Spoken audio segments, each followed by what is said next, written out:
ഒന്ന് ആലോചിച്ചു നോക്കൂ. നിങ്ങളുടെ ജീവിതത്തിന് നിങ്ങൾ തന്നെ അർത്ഥം കണ്ടെത്തണം എന്നാരെങ്കിലും പറഞ്ഞാൽ എങ്ങനെയുണ്ടാവും? കേൾക്കാൻ നല്ല രസമുണ്ടല്ലേ? പക്ഷെ അത് വലിയൊരു വെല്ലുവിളിയാണ്.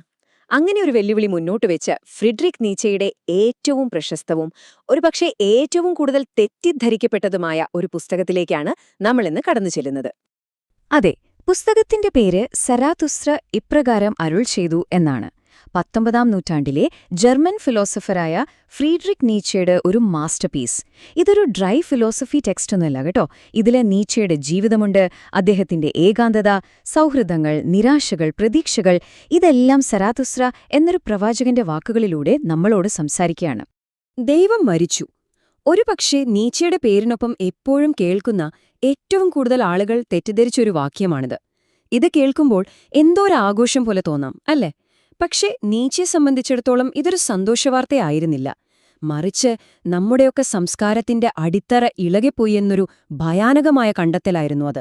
കാരണം ആ പരമ്പരാഗത മൂല്യങ്ങൾ പോയാൽ പിന്നെ മനുഷ്യൻ എന്തിൽ പിടിച്ചു നിൽക്കും? അപ്പോ ആ ഒരു സുരക്ഷിതത്വം, ആ ഒരു താങ്ങില്ലാതായാൽ പിന്നെ എന്തു ചെയ്യും?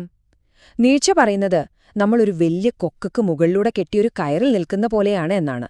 മുന്നോട്ടു പോണോ പിന്നോട്ടു പോണോ എന്നറിയാത്ത, എപ്പോൾ വേണമെങ്കിലും താഴെ വീഴാവുന്ന ഒരു വല്ലാത്ത അവസ്ഥ. അപ്പൊ ഈയൊരു പ്രതിസന്ധിക്ക്, ഈ ശൂന്യതയ്ക്ക് ഒരു പരിഹാരവുമായിട്ടാണ് നമ്മുടെ കഥാനായകൻ സരാതുസ്ത്ര വരുന്നത്. ആരാണ് ഈ സരാതുസ്ത്ര? ഒരു ഇൻട്രസ്റ്റിംഗ് കാര്യം എന്താണെന്ന് വെച്ചാൽ, ചരിത്രത്തിൽ ആദ്യമായി നന്മയും തിന്മയും തമ്മിലുള്ളൊരു പോരാട്ടമായി ലോകത്തെ കണ്ടത് പഴയ പേർഷ്യക്കാരാണ്. അവരുടെ പ്രവാചകനായിരുന്നു സൊറോവാസ്റ്റർ അഥവാ സരാതുസ്ത്ര. അപ്പോൾ ആ പഴയ ഐഡിയയെ തിരുത്തിയെഴുതാൻ നീച്ച തെരഞ്ഞെടുത്തതും അതേ പേരുള്ള ഒരാളെ തന്നെയാണ്. കൊള്ളാമല്ലേ? ശരി, അപ്പോൾ സരാതുസ്ത്ര മനുഷ്യരാശിക്ക് മുന്നിൽ 2 വഴികളാണ് വെക്കുന്നത്, 2 ചോയ്സുകൾ. ഏതായിരിക്കണം? 1 അതിമാനുഷ്യൻ, 2 അവസാനത്തെ മനുഷ്യൻ. നമുക്ക് നോക്കാം ഇതെന്താണെന്ന്. ആദ്യത്തേത് അതിമാനുഷ്യൻ, അല്ലെങ്കിൽ ജർമ്മനിൽ യൂബർമാൻഷ്. ഇത് നമ്മുടെ സൂപ്പർമാനോ സ്പൈഡർമാനോ ഒന്നുമല്ല കേട്ടോ. ഇതൊരു പ്രത്യേക വ്യക്തിയല്ല, മറിച്ച് നമ്മൾ സ്വയം എത്തിച്ചേരേണ്ട ഒരവസ്ഥയാണ്. നമ്മുടെ പരിമിതികളെയൊക്കെ മറികടന്ന് നമുക്കുവേണ്ടി പുതിയ മൂല്യങ്ങൾ നമ്മൾ തന്നെ ഉണ്ടാക്കുന്ന ഒരു സ്റ്റേജ്. സരാതുസ്ത്ര പറയുന്നത് പോലെ മനുഷ്യൻ മറികടക്കപ്പെടേണ്ട ഒന്നാണ്. ഇവിടെ നോക്കൂ, ഈ 2 വഴികളും തമ്മിലുള്ള വ്യത്യാസം വളരെ ക്ലിയറാണ്. ഒരു സൈഡിൽ അതിമാനുഷ്യൻ, എപ്പോഴും മുന്നോട്ടു പോകാൻ ആഗ്രഹിക്കുന്ന, വെല്ലുവിളികൾ ഇഷ്ടപ്പെടുന്ന, കൊടുങ്കാറ്റുപോലെയുള്ള ഒരാൾ. മറുവശത്ത് അവസാനത്തെ മനുഷ്യൻ. ഇവർക്ക് വലിയ റിസ്ക് ഒന്നും വേണ്ട, കംഫർട്ട് മാത്രം മതി, സുഖം, സന്തോഷം എല്ലാം ചെറുതായി മതി. ഏറ്റവും സങ്കടകരമായ കാര്യം എന്താണെന്ന് വെച്ചാൽ, പുസ്തകത്തിലെ ജനക്കൂട്ടത്തിന് വേണ്ടത് ഈ അവസാനത്തെ മനുഷ്യനെയായിരുന്നു. കേട്ടില്ലേ? അവര് വിളിച്ചു പറയുകയാണ്, ഞങ്ങൾക്ക് ഈ അവസാനത്തെ മനുഷ്യനെ മതി, ഞങ്ങളെ അങ്ങനെയാക്കി മാറ്റൂ എന്ന്. അതായത് കഷ്ടപ്പെട്ട് വലുതാകാനൊന്നും ഞങ്ങളില്ല, ഈ ചെറിയ സുഖം മാത്രം മതി.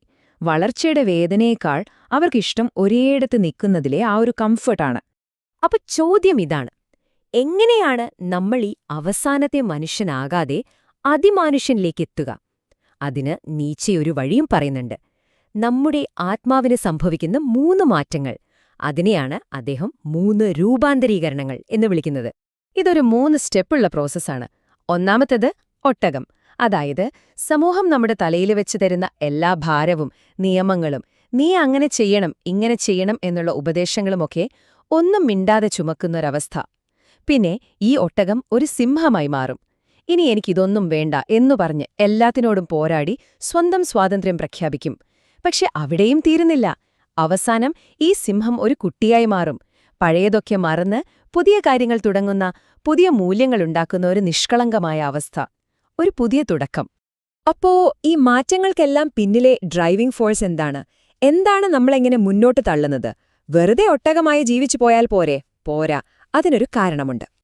അവിടെയാണ് നീച്ചയുടെ ഏറ്റവും പ്രധാനപ്പെട്ട, ഒരുപക്ഷേ ഏറ്റവും ശക്തമായ ഐഡിയ വരുന്നത്.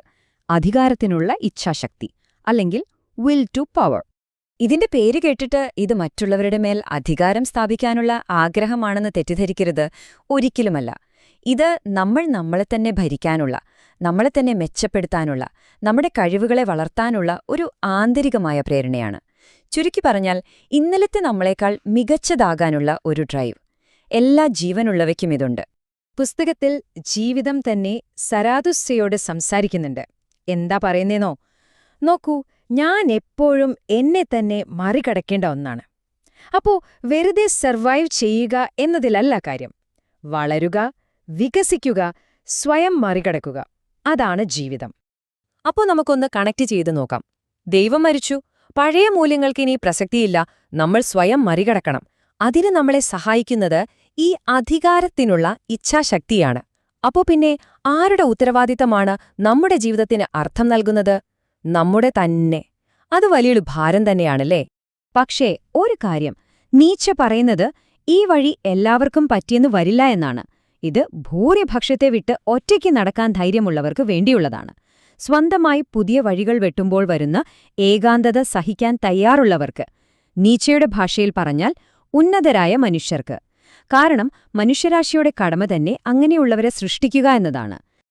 അപ്പോ എന്താണ് മനുഷ്യരാശിയുടെ ആത്യന്തിക ലക്ഷ്യം?